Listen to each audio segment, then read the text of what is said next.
Suicide bombers in Indonesia kill at least 11 people. Authorities say a mother, father, and several of their children carried out the attacks. And that's where we begin this morning. Suicide bombers targeting churchgoers in the country's largest city. Thick plumes of black smoke can be seen at the site of one of the bombings. At least 11 people are dead, with more than 40 wounded in Surabaya. Now, Megan Roberts is following the latest on this for us this morning. What do we know at this point, Megan? Well, the president of Indonesia, Natasha, has visited some of the scenes of the attack because, of course, there were multiple bombings in this incident.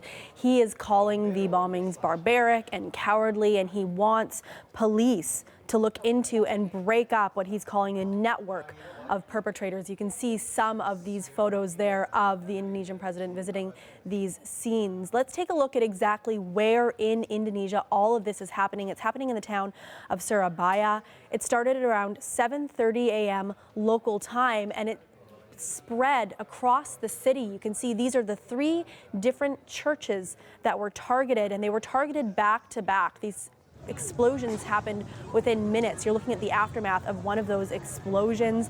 Victims, according to police, included worshipers who had been entering or leaving these churches between services, as well as some police officers. We know that at least 11 people are dead, though it is unclear whether that number includes the suspects in these bombings. Dozens more are wounded. We do also know a little bit about the suspects from the Indonesia police chief. He says that it is one family. All of the suspects belong to the same family, that a father detonated a car bomb, that 2 sons that were 16 and 18 years old were on a motorbike, and that the mother of the family was with her 2 daughters, 12 years old and 9 years old, when that attack happened. We also heard that there were 3 homemade unexploded bombs found at churches as well that police were able to safely detonate. Now, we have contacted Global Affairs to see if any Canadians were affected by this, Natasha.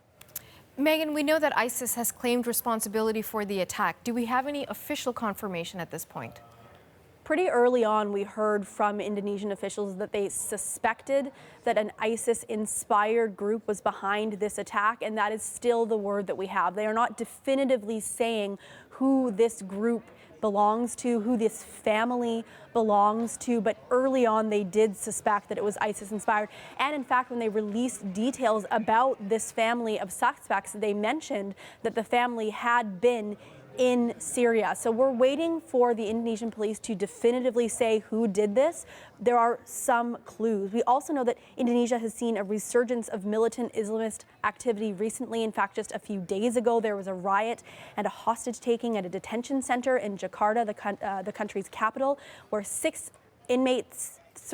police officers and 3 inmates died, and ISIS also claimed responsibility for that other attack.